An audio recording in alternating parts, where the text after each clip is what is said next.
Yeah. Below the questions you have. Yeah. Press play and we'll At some point, I'm going to have to face God. And I can't. like, comment, and subscribe. Oh, yeah, Ryle. I have plenty of, Ryle, what about, I have plenty of that. I don't need a whole other wing in the hall of why Ryle's a piece of crap. I don't need that. No, I expand. Okay, today, overall, I'm going to say we don't have, I don't know. Read the Bible. we have lost, I had a quote earlier, I had a phrase I used. We don't have people striving for excellence anymore. We don't strive for excellence. We strive to impress and to barely cross the finish line. You know what I'm saying? We've lost, as a whole, we've lost the desire to give our best. Does that make sense? We get by. What do I have to do? And our group, our whatever, world, spends our time,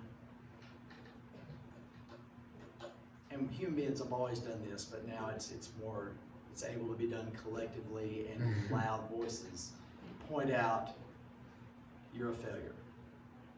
Does that make sense? That's what we love to do.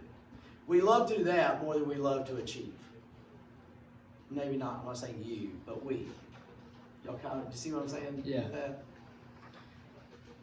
This is Teddy Roosevelt. This is the greatest quote ever. I think it's one sentence. No, it's two sentences. I would not want to, what do you call it? Well, I wouldn't want to diagram it, because there'd be lines everywhere. It is not the critic who counts. Not the man who when he says man, he means human. He's not being, whether he was a sexist or not, I don't know, I don't care. But the way it's worded here doesn't mean man. All right? It's not the critic who counts. Not the man who points out how the strong man stumbles, or where the doer of deeds could have done it better. I didn't ask First Period to do this. I want to ask y'all to underline that. Where the doer of deeds. Think about that. The doer of deeds. We don't have many doer of deeds anymore. Somebody trying to achieve, someone trying to give of themselves, somebody's trying to overcome. Where the doer of deeds could have done them better. We like to point out where the doer of deeds could have done them better. That's like it's like our goal now. It seems like as a society. The credit belongs to the man who is actually in the arena, whose face is marred by dust and sweat and blood, who strives valiantly, who errs, who comes short again and again, because there is no effort without error and shortcoming. I had to talk to Titan the other day, once again, about if you want to win, there's got to be a chance to lose. If there's not a chance to lose, you never won nothing. There is no effort without error and shortcoming. But who does actually strive to do the deeds, who knows great enthusiasms, the great devotions, who spends himself in a worthy cause, who at the best knows in the end the triumph of high achievement, and who at the worst, if he fails, at least fails while daring greatly, so that his place shall never be with those cold and timid souls who neither know victory nor defeat.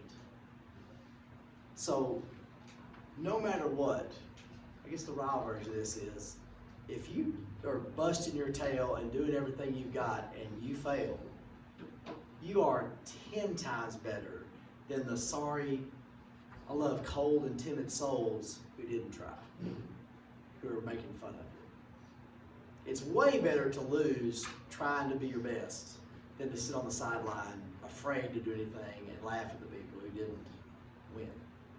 Does that make sense? I promise if you will strive for excellence, your life's going to be better. Don't fall into all the crap that all the people are down with. Strive for, expect excellence from yourself. Don't cross the finish line. fall across the finish line, collapse at the finish line. You know what I'm saying? Don't just. I can't stand it when I see some kid who runs the quarter and comes off the track. If you run a quarter, you can't do that. You ought to be on your last breath. You ought to be. I've seen Mia run the quarter. She's never gone. You never finish like that. Don't fit across the finish line. I mean, if you have to be carried across the finish line, fantastic, because you have nothing left. And then you know. If you cross the finish line, you never know. Does that make sense? If you walk across the finish line, we don't care, you didn't do anything. If you have to be carried across the finish line or picked up at the finish line, now you know. You know what, if you lost, you lost. But if you never, don't be a cold and timid soul who knows neither victory nor defeat. Right? Okay. Got anything? Isn't that good? Reminds me of the scout road. Yeah, pretty close. But look at that. Have you ever seen so many colons and semicolons and commas? There's 2 sentences. It stops at better up there at the top, and that last one is 1 sentence. That's probably the most ever said in 1 paragraph. All right, we got a short little deal today. Still working. Okay, we did surplus yesterday, right? So we'll stop at shortage. We're stopping that shortage. We're you did. Get it? No. You're not the tallest in the room. You stop at the shortage. No, that's not. I'm gonna go against everybody's desire. I'm gonna use little green today. How about that? You can't see it. How do you know? Your YouTube channel can't see You it. can't see it. They don't. They listen. They don't see it anyway. They just listen. Like, comment, subscribe. No. No comments. No subscribing. I did have Hot Girl Online sent me a message that. And I think should I respond? I think that'd be a good idea to respond to that one. If you respond to that, I'll respond to the text. They What? called me like Marvin yesterday saying I'm wanting money. There's some guy, yeah. That one, yeah. Oh, I'll help you. Yeah. Never answered. I am smart enough. I am smart enough to know not to respond to anybody who responds to my YouTube video, no matter what. Yesterday I got one that was actually Russian language. Oh yes, let me click on that and see what happens. That's awesome. You should use the maroon one. I've used that in the class. I'm using this one. Yes, I want to use that. Well, Okay. that one's ugly. Shortage. There's not enough. Go ahead.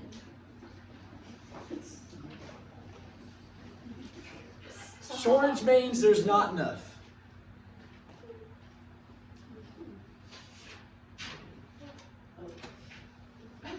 What does that do to the price? Demands the price up. The price goes up because there's not enough stuff. Neither one of those is good for business. A surplus and a shortage, neither one of those is good for business. Competitive pricing. Yeah, gasoline. If you go into, outside, you drive down the road, there's a billboard, there's a sign, and it might be advertising a product and probably advertising a price. What's the purpose of that price? Get you in.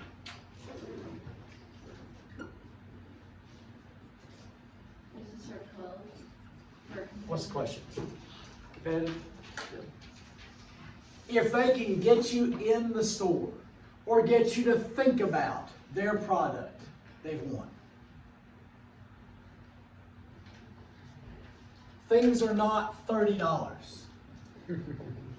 Things are $29.99. $19.99. It's always 99 or 95. Why? Is like, well, I'm not spending $30. Right. If it said $30, But then my mind looks at this, even though I know it's no different, my mind will look at that and go, We're wired that way. Well, gas even is like 240 or whatever, 9/10. 9/10. It's always been 9/10. I think that comes from an old tax. They just never got. They never get rid of the tax. Once the tax is in there, they never get rid of it. But competitive. What's that? Target's having a sale right now. Instead of it being $14.99, it's $14. Whoa. What if they said $13.99? They'd sell double. No, then it's $13. Hmm. It's not $99. So it means they only are making $7 profit instead of $8. But if they can get you 2-for-1 deals, half off, low prices, that will get you in the store, and they can get you buying something. If they can get you in the store, they got a chance. If they can't get you in the store, they don't have a chance. So stores will compete with each other using price to get you in there. Price of hot dogs. They're half price this week. Guess what's not? Guess what's not half price? Buns, Mustard, buns, chips, pickles, all that stuff. Ketchup. relish in it. I didn't say hamburger. Yeah, hot dog. Yeah, corn dog. We're all putting ranch on corn dogs, right? So that's where it swung. It's what I won people then once you said corn dog. Yeah. Jordan's face just.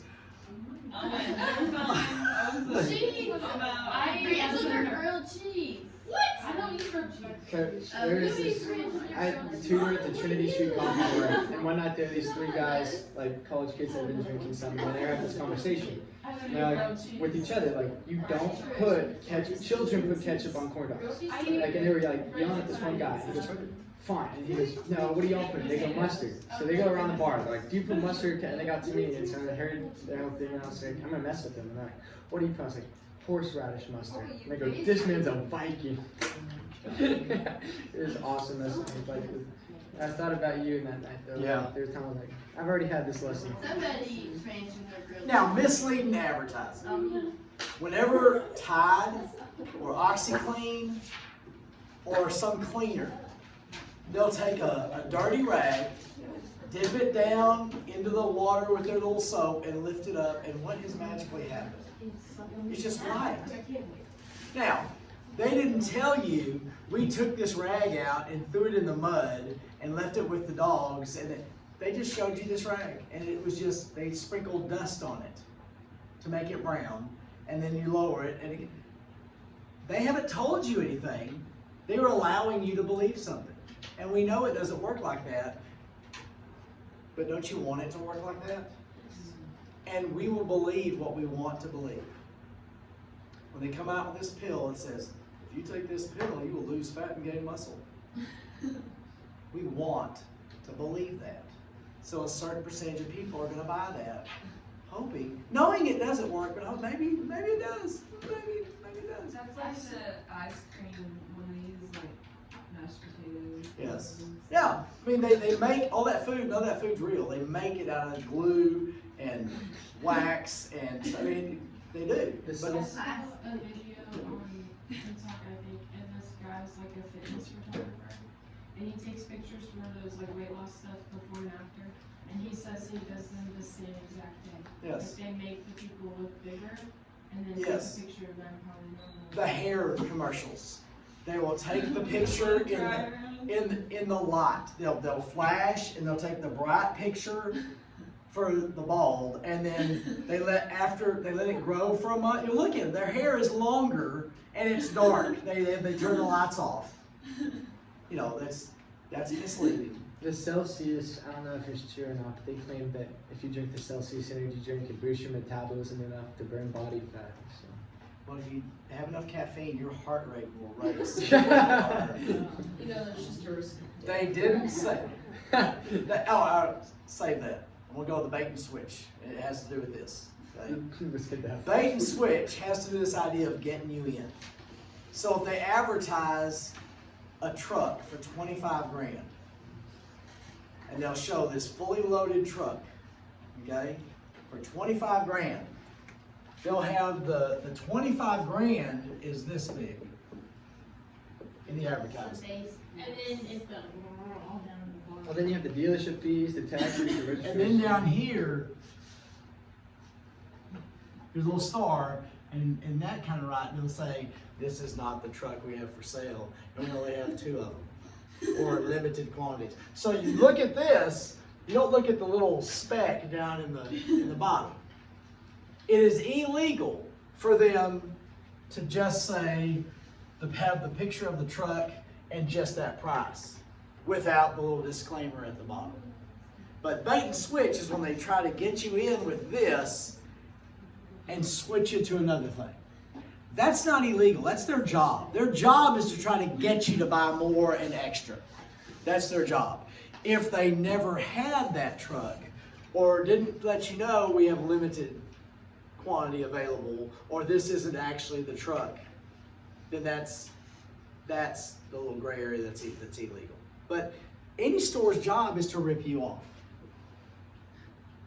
When you go to buy a truck, their job is to steal as much money from you as possible. That's their job. Isn't that why you're not supposed to like act like you like it? You're Yes. supposed to be like, I'm going to try to show you how to buy a car later. We're going to try to buy a car. My Yeah, dad, you need to teach me because I think I'm my dad and I talked the dealership down from 17,000 to 10,000 because I found one on my phone sitting there with him, like the same exact car in Austin. He was like, well, this one in Austin has less miles and it's 10,000. I was like, I need to go tour UT anyway. And the guy was like, hold on, let me go talk to my manager. The thing is, everybody knows this. It's just, can you fight the new car smell or not? And once they know for a fact, once people get that inhale the new car smell, and they don't want to walk into their stinky whatever smell in their car. You know, most people won't walk away. They might like to, they might talk about it, but most people won't. But anyway, so that's bait and switch. What else we got? Okay. Price system goes along with free enterprise. Okay? We have a price system. The opposite of a price system would be communism or a command economy. We have a price system, and I want to tell you, I do this all the time. I'm going to combine the last 2 things. It is neutral.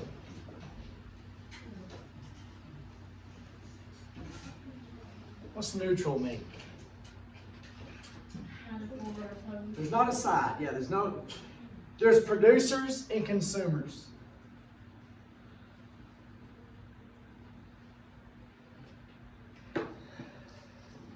When I tell you the market makes the decisions, that's what this is talking about. The prices, how do I word this? All right, producers are trying to increase the price. Consumers would like to lower the price. And our system doesn't benefit either one, it benefits both. Producers don't have complete control over the price. Consumers don't have complete control over the price. They both have control over the price. which number is this? This is the On the price back. ceiling, price system. The 4 little dots there. It benefits both, and neither side is benefited by it.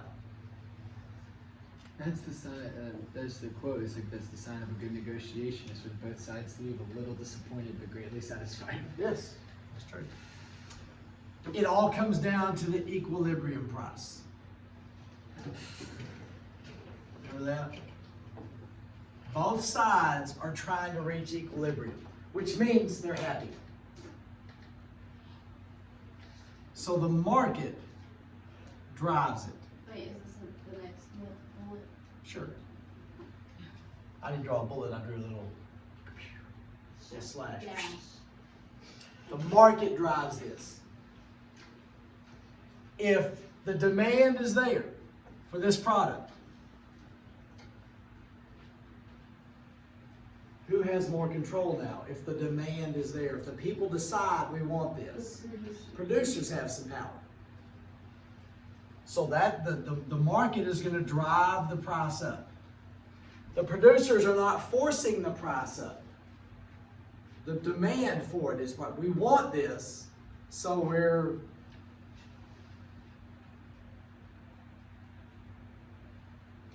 You with me? Yes, sir, I'm right here. Okay, all right.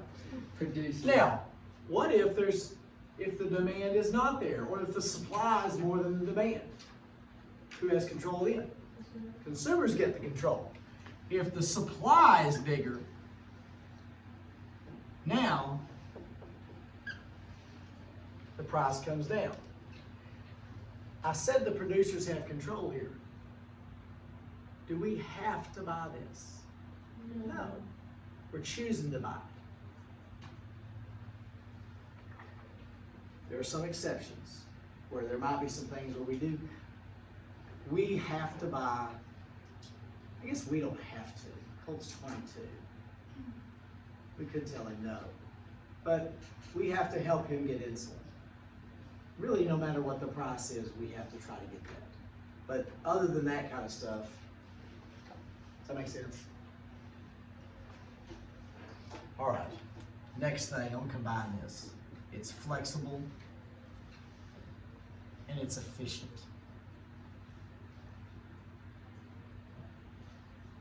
Flexible and efficient.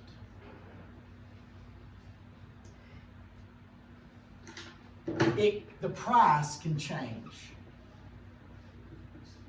if conditions change. If producers need to raise the price, they can raise the price. If they need to lower the price, they can lower the price. Nobody's telling them. Say my stepdad. I'm telling myself, hey. Does that make sense? If for some reason, which this comes back to this, no one has to tell the producer, you need to lower or you need to raise your price. The market tells them that. The demand and the supply tell them. Really, it comes down to the demand. If there's enough demand for the supply, I'm being dumb here. You get what I'm saying? Where the market, they can react to market changes. They can raise the price if we need to. They can lower the price if they need to. What are they always trying to find? The equilibrium price. Keep the balance. The market's always trying to find that. If this doesn't naturally exist, they have to use the prices to get to this.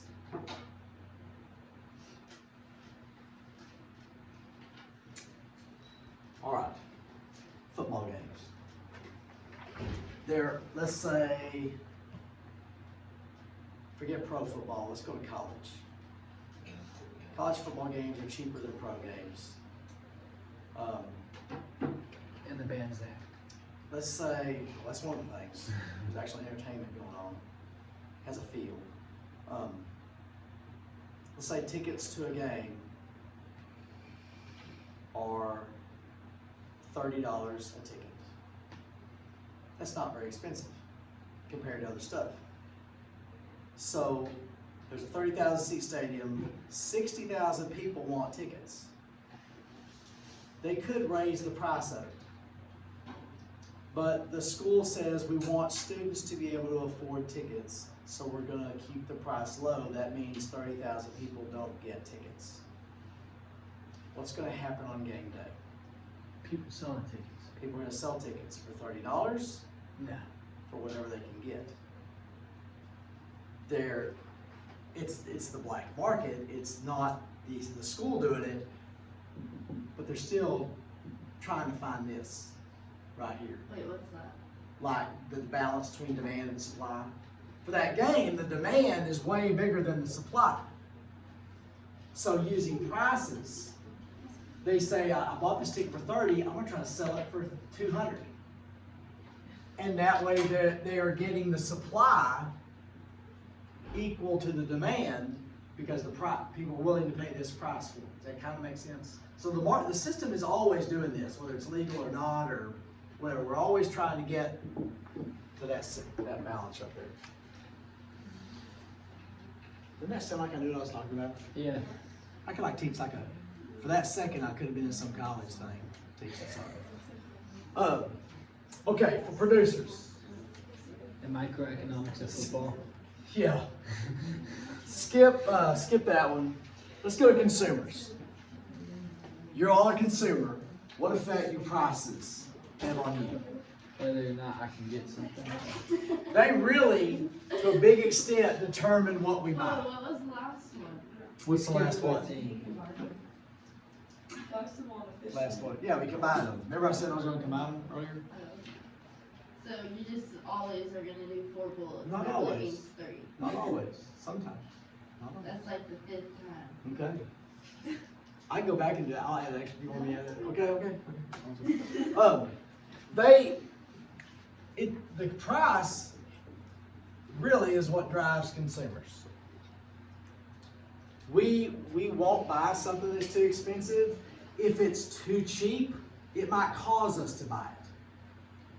What do I mean by that?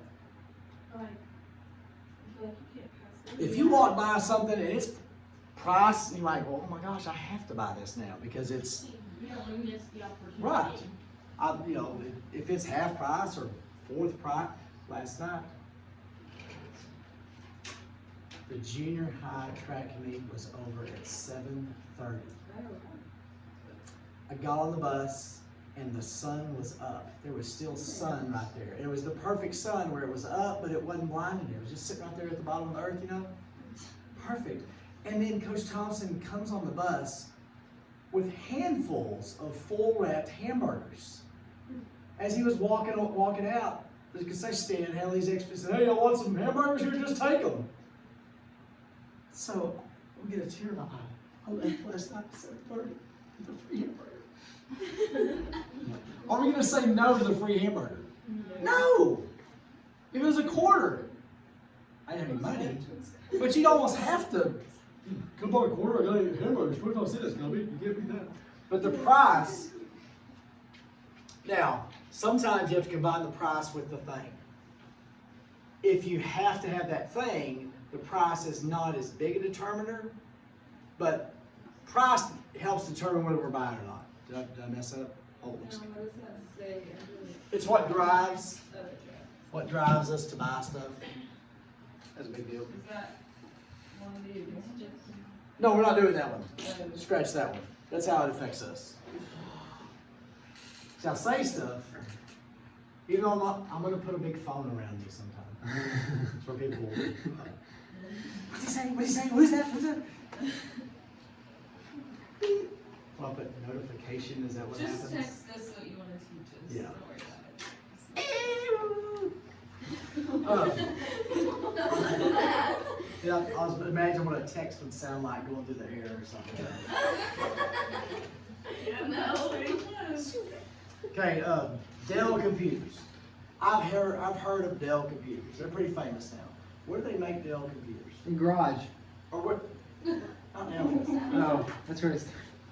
Where are they headquartered? Microsoft. No, Dell is the one that has a tournament in Austin, right? Austin. Dell Diamond is where the PGA Tour. Rough Riders play. Not Rough Riders. Round Rock, whatever they are. Anyway, The jalapenos, right? I don't know. Because we had Used to mascot camp there. I gotta They be the used to be jalapeno. they used to be the Rangers, third AAA, and then they used to be the Astros. I don't know what they are now. This guy started Dell sometime in the 80s. And people had started buying computers. I'm not an expert at this. But they would buy computers. You buy a computer. You'd go to stores and buy a computer. Dell started selling directly to people. People would contact Dell and he would personalize each computer. So like if you wanted this and this and this on your computer, or you want a computer that could do this and you didn't care about it doing this, he'd make that computer. It's like a car. Well, I want to get to cars. Yeah, you can customize a car. And because of that, he wasn't mass producing them, which sometimes can be cheaper. He actually was saving money because he was able to not make things people didn't want, but actually make things people wanted.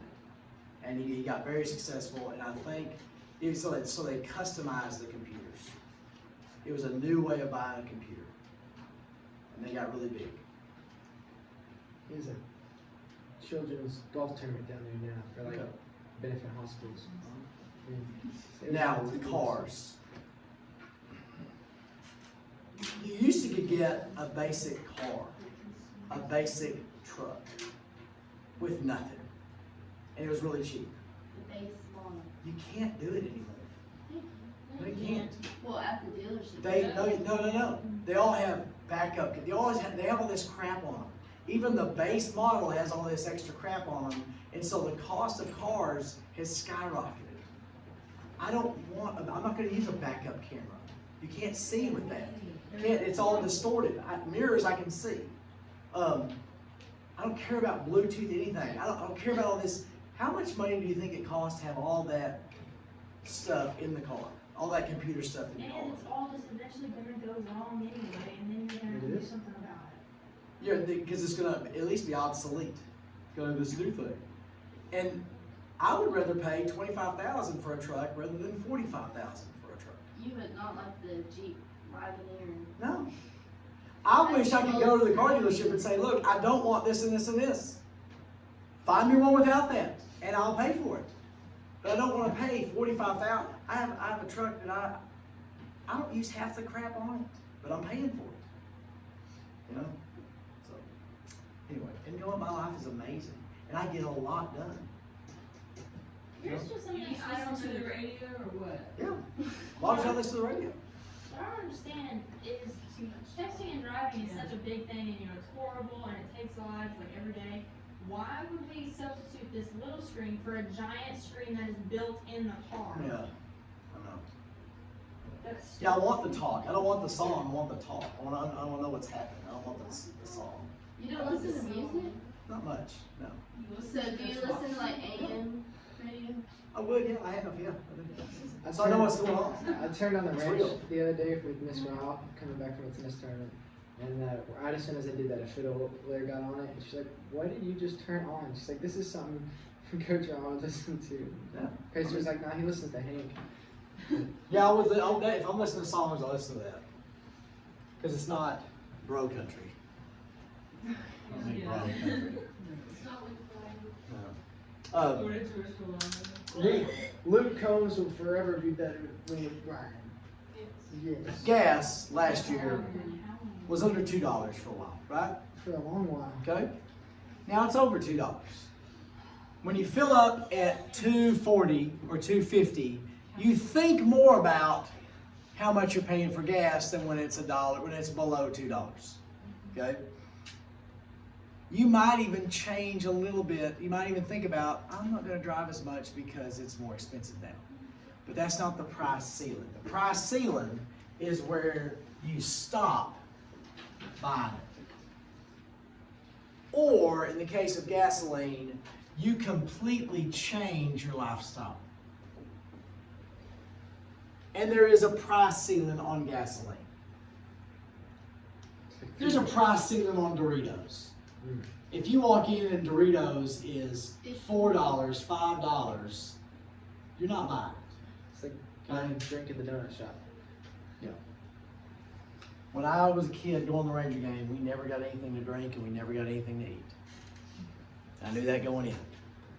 Which is why when we go to a Ranger game, and little Christy knows, we have to have enough money to buy something to drink. We're gonna buy something to drink. It costs $7. I know that. I hate that, but we're gonna have something to drink.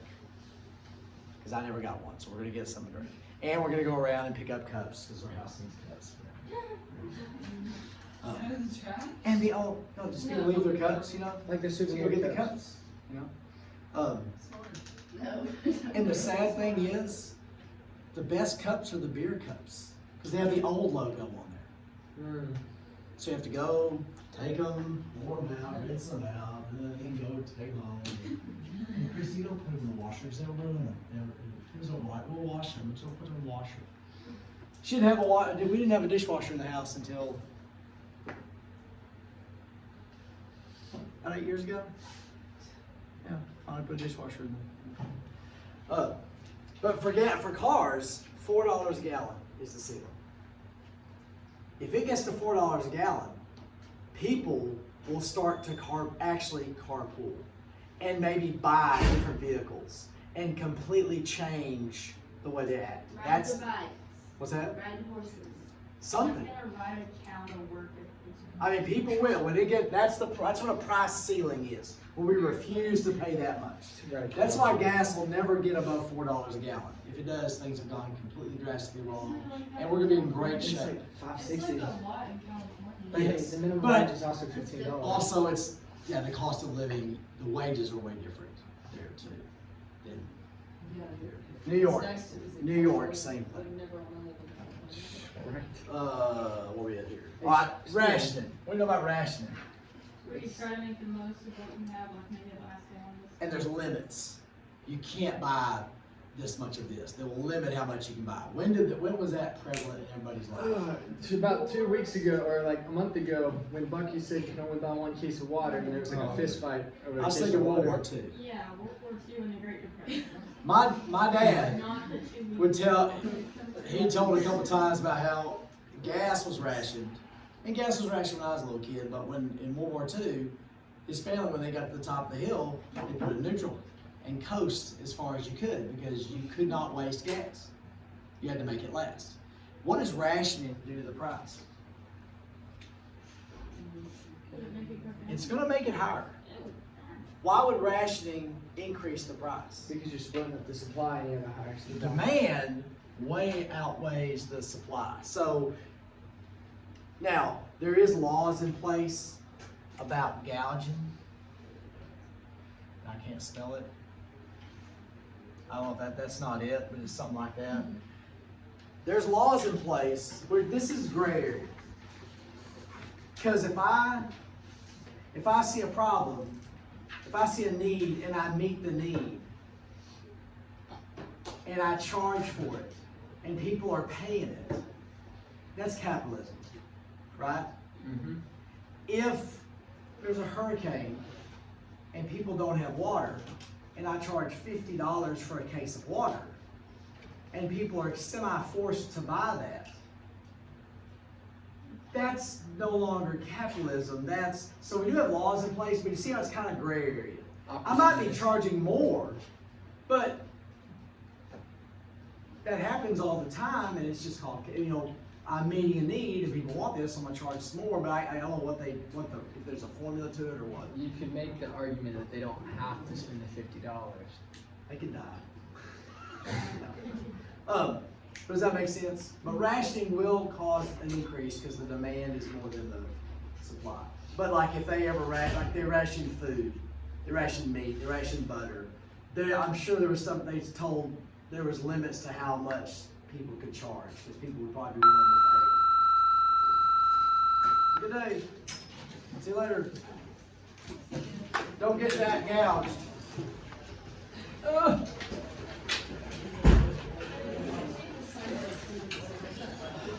Guess what I'm not getting tonight? Steak. Bridgeport does not give coaches hamburgers.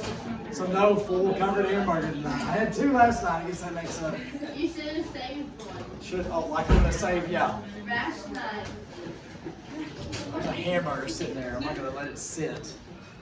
And put it in the fridge. Kendall Let it Adams sit for and a day. Ethan Starnadell, please come to the office.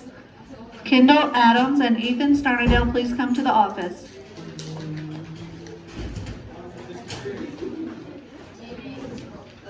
You're for that test today? Yeah. What test? The calculus test next class period? Freaking kidding me, we have a test. I didn't know that. It's like all week.